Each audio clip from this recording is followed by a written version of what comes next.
Okay my dear student, myself Sheikh Rehan. आज के lecture में हम स्टार्ट करने वाले हैं F5 बीकॉम का सेमेस्टर 2 का बिजनेस लीडरशिप स्किल्स का लेक्चर नंबर 4। हमने ऑलरेडी 3 लेक्चर इसके कवर कर चुके हैं। आज कवर करेंगे लेक्चर नंबर 4। ओके, चलो स्टार्ट करते हैं।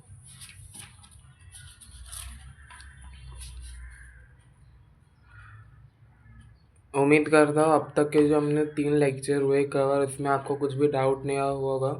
अगर कोई भी पॉइंट उसमें नहीं समझ आया होगा तो आप लोग मुझे कमेंट में पूछ सकते हो, ठीक है। आज हम स्टार्ट करेंगे step in developing personal leadership, ठीक है।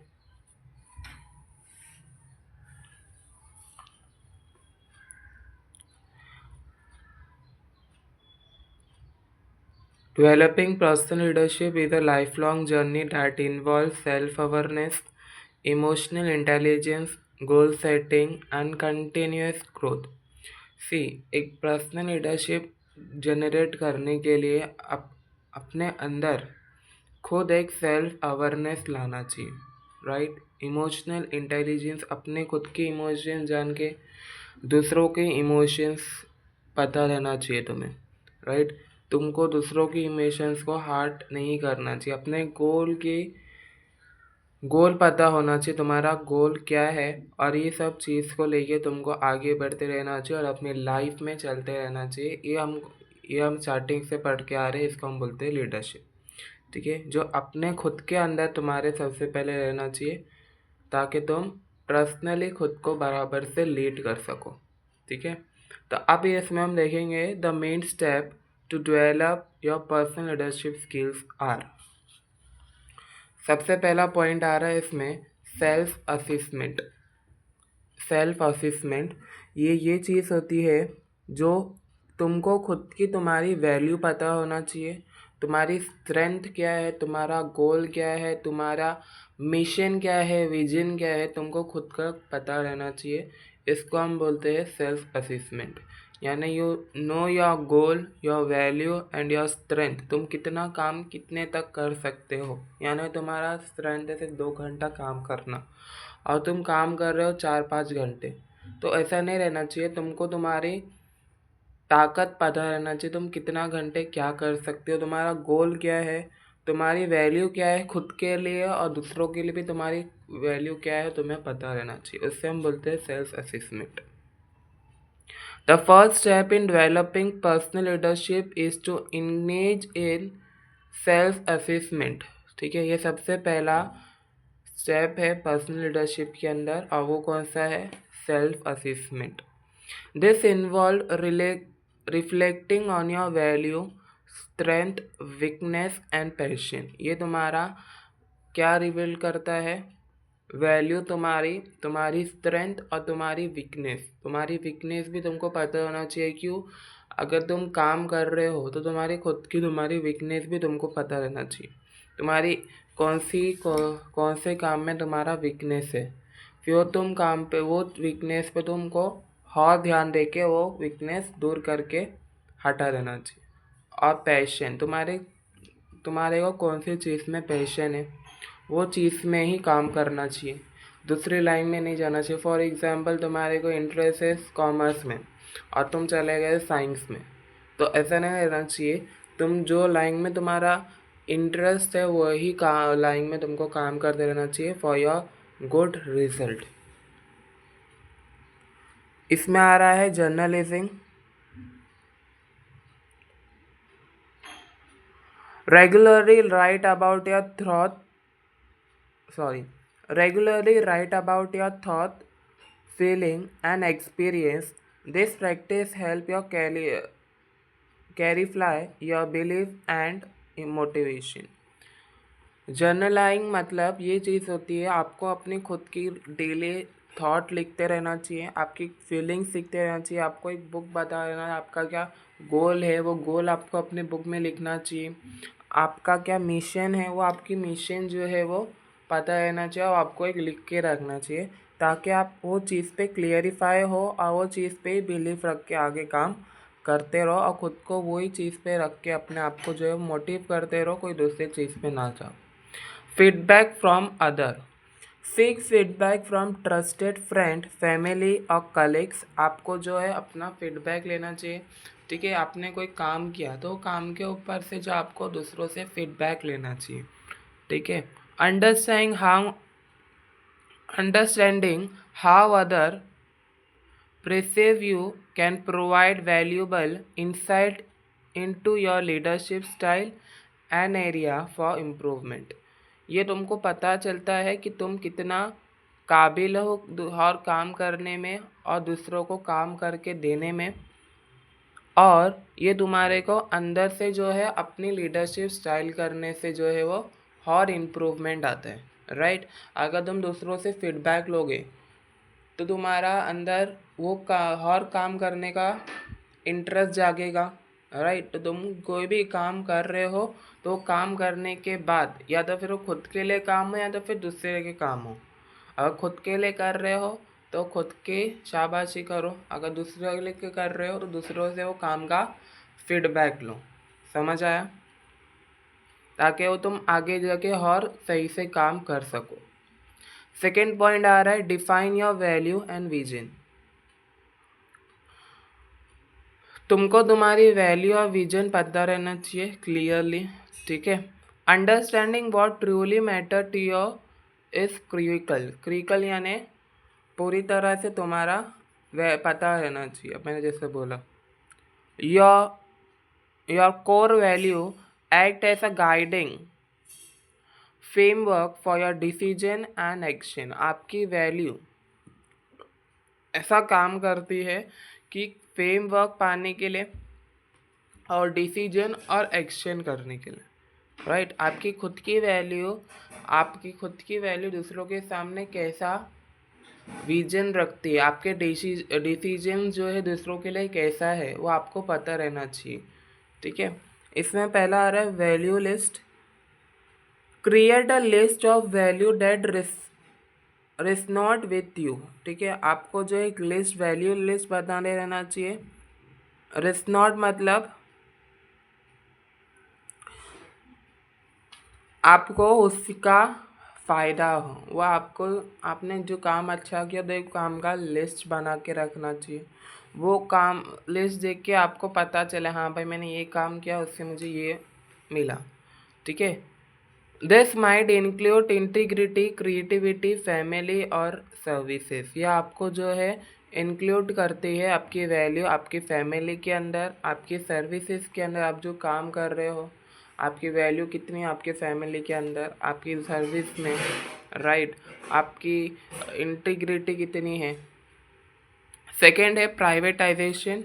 Rank your value to identify which are most important. आपकी जो है वैल्यू जो है पता रहना चाहिए कितने रैंक पे है, ताकि आप जो है वो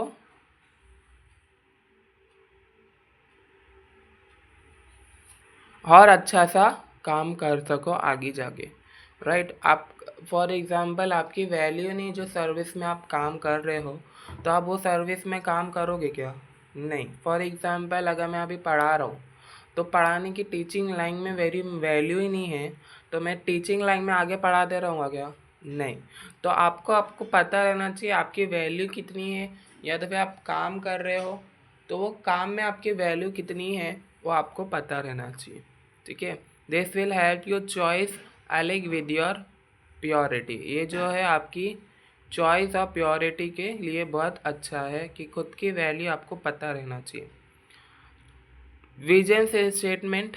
right a personal vision statement that encapsulate what you want to achieve and who you want to become in the future। आपको जो है अपना विजन लिखते रहना चाहिए, राइट। पर्सनली आपको अपना विजन लिखते रहना चाहिए और आपको विजन में क्या लिखना चाहिए कि आपको क्या बनना है, राइट। कोई ऐसा लिख के रखता है और वही गोल पे चलते हैं। हम क्या करते हैं, हम सिर्फ सोच के वो सोचने के बाद वो चीज़ को लिखो ताकि आप वही चीज़ पे आगे जाके काम करो और वही चीज़ पे आपको अपना जो है वो फ्यूचर मिल सके, ठीक है।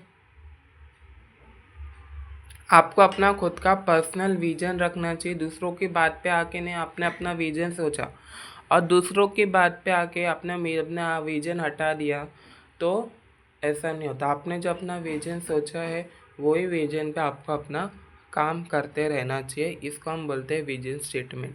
यानी जो आपने अपना विजन सोचा है वही विजन पे आप अपना काम करते रहो, ताकि आगे जाके आप अपने गोल के लिए परफेक्ट बन सको। विजुअलाइजेशन, ठीक है। नेक्स्ट पॉइंट है visualisation. Regularly visualise your ideal future. आपको जो है रोज़मर्रा डेली लाइफ में आपकी जो है फ्यूचर के ऊपर विजुअलाइज करते रहना चाहिए, ध्यान देते रहना चाहिए कि अब तक मैंने कौन सी पोजीशन पे पहुंचा हूँ, आगे और कितना काम करना पड़ेगा वो गोल को पाने के लिए, ठीक है। तो आपको अपने फ्यूचर के लिए रोज़ जो है वो विजुअलाइज करते रहना चाहिए। This mental imagery can motive you to persist your goal. ये आपको जो मेंटल इमेजरी है, मेंटल इमेजिन है, जो आप दिमाग से सोचते हो, तो ये आपको जो अपने गोल के लिए तैयार करता है।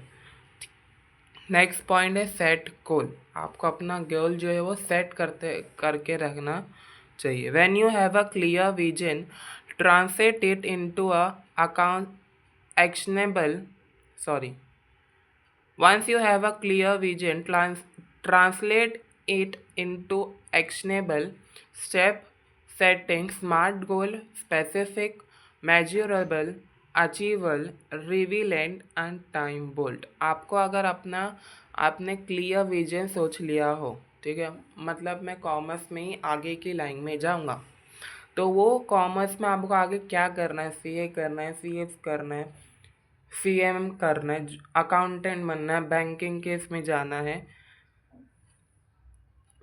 आपने अपना जो है क्लियर विजन सोच चुका, तो वो क्लियर विजन पे आपको ही वही विजन पे आपको काम करते रहना चाहिए।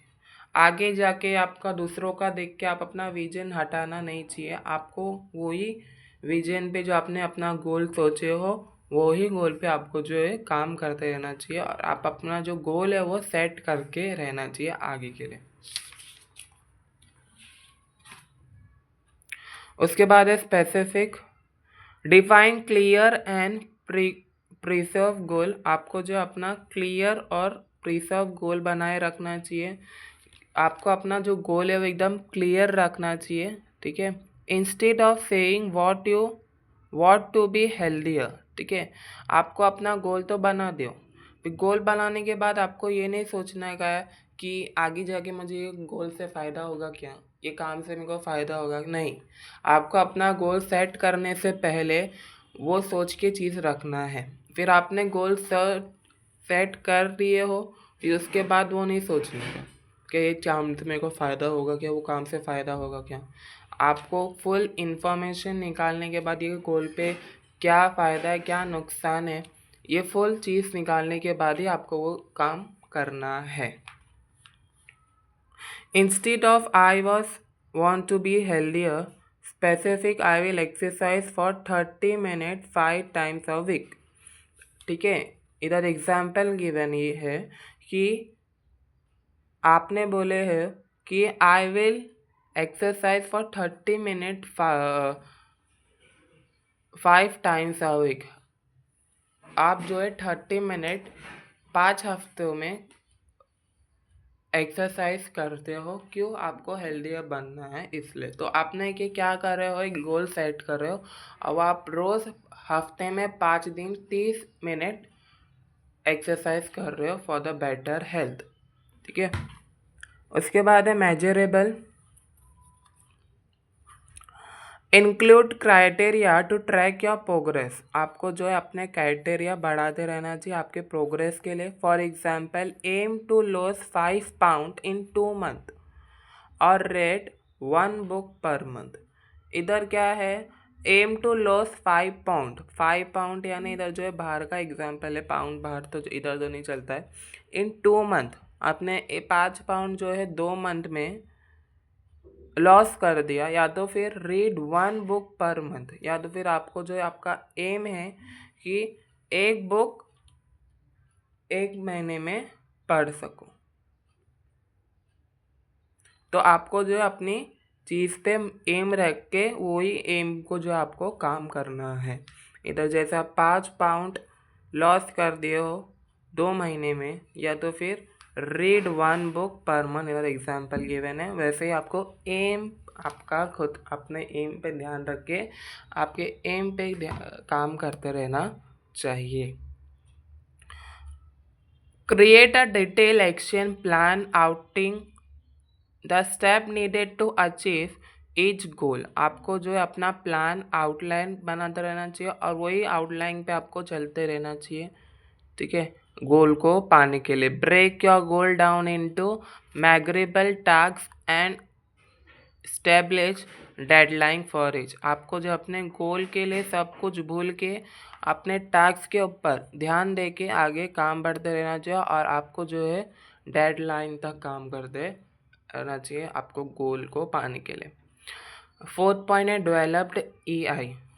आपके आज के टाइम पे EI तो बहुत चल रहा है, नामचीन है, तो वो देखते क्या काम करता है। EI का फुल फॉर्म है इमोशनल इंटेलिजेंस, ठीक है। Emotional intelligence is the ability to reorganise and manage your emotions and the emotions of other. Emotion EI क्या डेवलप करता है? आपने खुद का इमोशनल इंटेलिजेंस क्या डेवलप करता है? अपने खुद का इमोशन जानने का, और वो इमोशन जान के मैनेज करके वो अपने काम के ऊपर ध्यान देना, और खुद का इमोशन नहीं बल्कि दूसरों का भी इमोशन जान के वो इमोशन के अंडरस्टैंडिंग करके वो इमोशन को रिस्पेक्ट दे के को कुछ हेल्प करना, राइट। तो उसको हम बोलते हैं इमोशनल इंटेलिजेंस, यानी आप अपने इमोशन के साथ दूसरों के इमोशंस के भी वैल्यू करते हैं, उसको हम बोलते हैं emotional intelligence.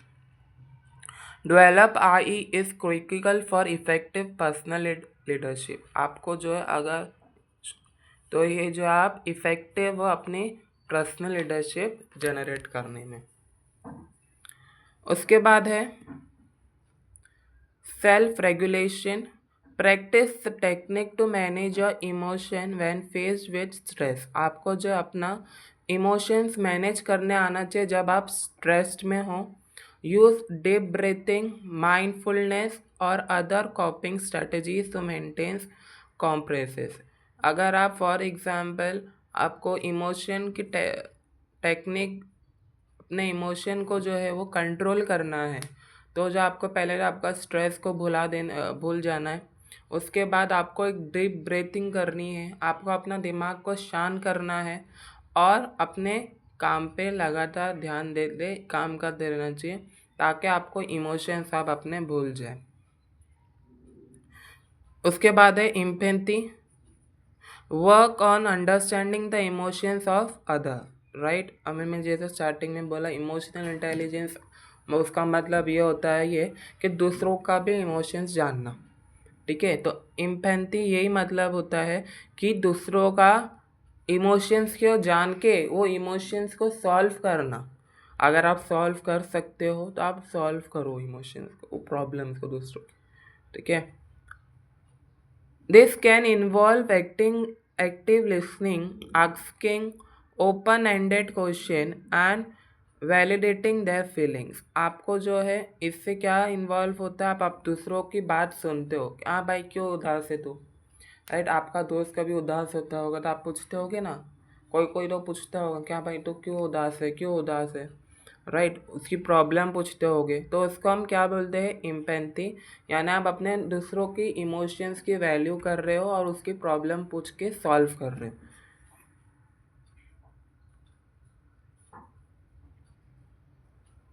Active listening, focus on truly understanding other. Active listening यानी आप जो अपने दूसरों की बातें सुनने के लिए दूसरों की बातों के ऊपर बहुत फोकस कर रहे हो और अंडरस्टैंड कर रहे हो ताकि आप दूसरों का प्रॉब्लम सॉल्व कर सको। उसको हम बोलते हैं एक्टिव लिसनिंग। यानी जो दूसरों की प्रॉब्लम में हो, आप दूसरों की प्रॉब्लम समझ के सॉल्व करने की कोशिश कर रहे हो, और ध्यान से उसकी प्रॉब्लम सुन रहे हो तो उसको हम बोलते हैं active listening. Focus on truly understanding other practice. Make eye contact, आप जो है आई कांटेक्ट बना रहे हो दूसरों के साथ, अच्छे से बात कर रहे हो। Note and summarise what they say to confirm your understanding, और आप वो उनकी प्रॉब्लम अच्छे से समझ के समराइज कर रहे हो और से टू कंफर्म योर अंडरस्टैंडिंग, उनकी जो है वो अंडरस्टैंडिंग समझ रहे हो और आप अपने अंडरस्टैंडिंग लगा के उनकी प्रॉब्लम जो है वो सॉल्व करते हो। उसके बाद है assertive communication. Learn to express your thought and need confidently and respectively. आपको असर्टिव कम्युनिकेशन यानी आपको खुद के अपने थॉट, राइट, आप सोचते होगे ना, हाँ भाई आगे जाके क्या होगा, राइट, 15th के बाद, 13th के बाद, 14 के बाद क्या होगा, 11 के बाद क्या होगा, 12वीं में फंसे आप लोग ने 12वीं में सोची होगी कि 12वीं में कितना परसेंटेज आया, राइट। आपको अपने थॉट के ऊपर जो है वो काम करते रहना चाहिए, उसको हम बोलते हैं असर्टिव कम्युनिकेशन, यानी आप अपने थॉट के ऊपर काम करते रह रहे, राइट। आपने सोचेंगे ना 12वीं में मेरे को इतना परसेंटेज चाहिए, और वो इतने परसेंटेज के लिए काम कर रहे हो।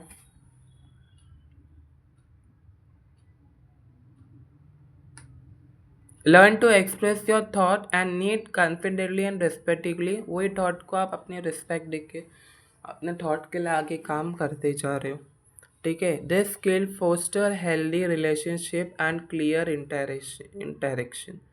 ये जो है आपका जो हेल्दी रिलेशनशिप रखता है और इंटरेक्शन जो है वो बात करने के एक दूसरे का इंटरेक्शन वो भी जो है वो क्लियर करते। दूसरों के भी थॉट अगर आप जान सकते हो तो आपने जान के वो थॉट के लिए आपने काम किया, उसको भी असर्टिव कम्युनिकेशन हम बोलते हैं। यानी दूसरों का थॉट जान के वो थॉट के ऊपर आप काम करते हो, वो भी एक असर्टिव कम्युनिकेशन होता है। इससे अगर आप दूसरों के थॉट जान के उसके उनके और आइडियाज़ दे रहे हो थॉट के ऊपर दूसरों को, तो ये जो आपका जो क्लियर बात करने का तरीका सही करता है, राइट, और रिलेशनशिप भी आपसे सही करता है। पांचवा, फिफ्थ पॉइंट है develop resilience. Resilience is the ability to bounce back from setback, ठीक है। रेसाइलेंस जो है एबिलिटी रखता है bounce back from setback. It essential for navigating challenges on your leadership journey. ये जो आपको रिसाइलेंस हमने पढ़ा था, रिसाइलेंस यानी शांति से काम करना, अपने काम पे जो है वो शांति से काम करना विदाउट एनी इंटरप्शन, उसको हम बोलते हैं रिसाइलेंस पर्सन। आपने देखे होंगे ना, अपने ही काम के ऊपर ध्यान रखते हैं।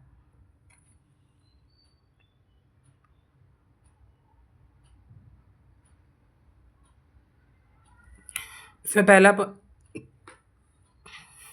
इसमें पहला पॉइंट आ रहा है पॉजिटिव माइंडसेट। रिसाइलेंस में आपको अपना पॉजिटिव माइंडसेट रखना चाहिए, जैसे कि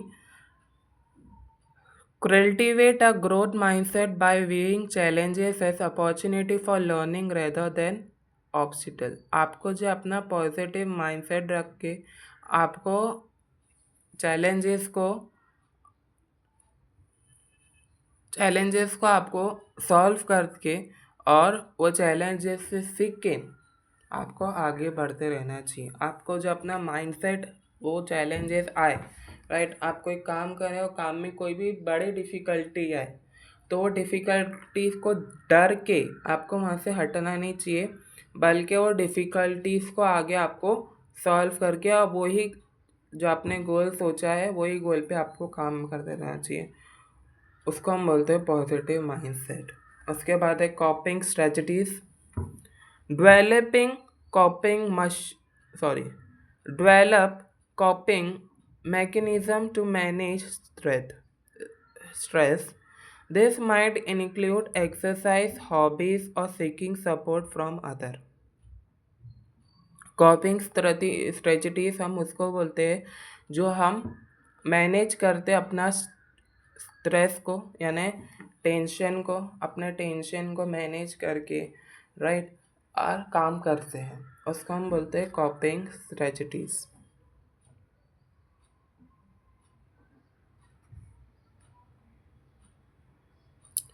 embarrass failure as a valuable,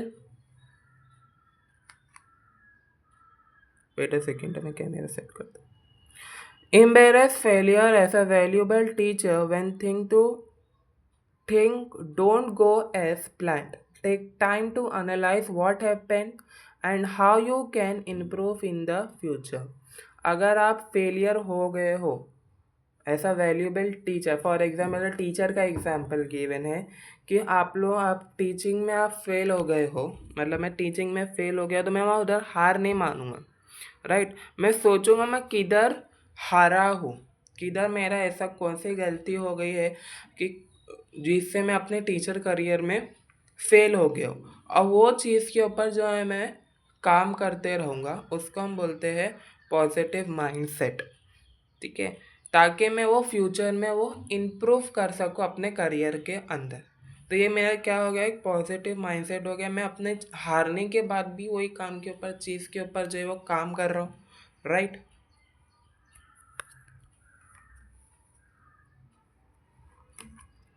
रिफेक्ट reflective practice after a setback, reflect on what you learned। आपको अपना गोल सेट करने के बाद आपको सीखना चाहिए कि आप अपने गोल से आपको कुछ सीखना चाहिए, ठीक है। उसको हम बोलते हैं reflect on what you learn, ठीक है।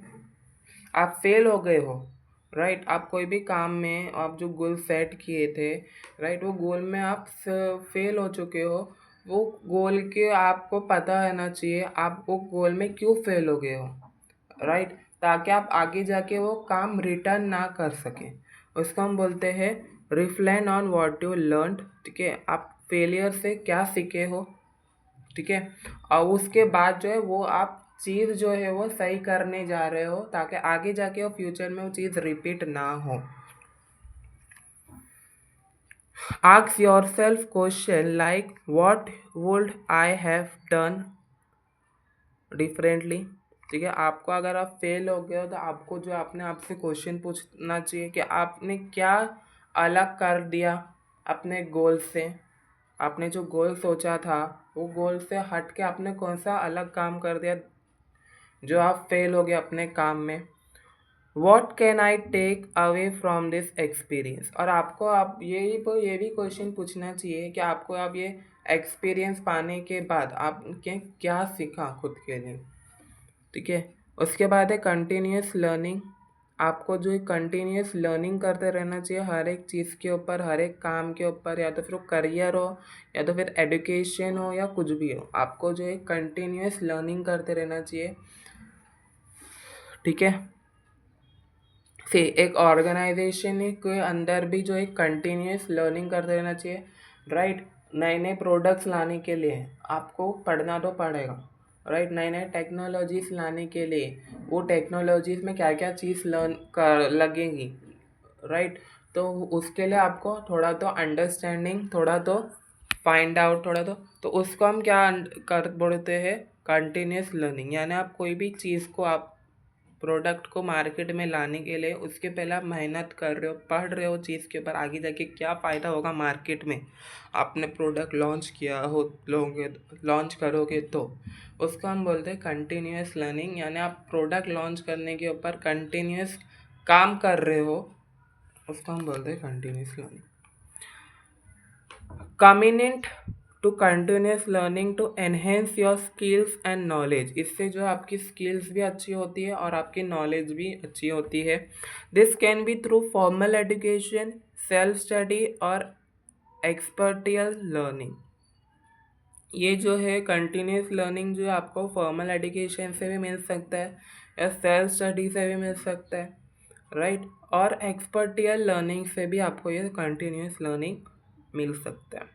इसमें है reading and courses, regularly read book, take online courses और attend workshop related to leadership and personal development. आपको जो है रीडिंग करते रहना चाहिए बुक्स, ठीक है, और ऑनलाइन कोर्सेज रहना चाहिए ताकि आप अपने लीडरशिप के लिए जो है वो और डेवलप्ड हो सको, अपने पर्सनल लीडरशिप के लिए जो है और डेवलप हो सको। Networking, connect with mentor and peer who inspire who engaging with other can provide new practice and opportunity for growth. आपको जो है अपने मेंटर के साथ और पीयर के साथ इंस्पायर होना चाहिए। मेंटर यानी फॉर एग्जाम्पल है, मैंने टीचर का एग्जाम्पल लेता हूँ कि आप जो है मेरे से पढ़ रहे हो, राइट।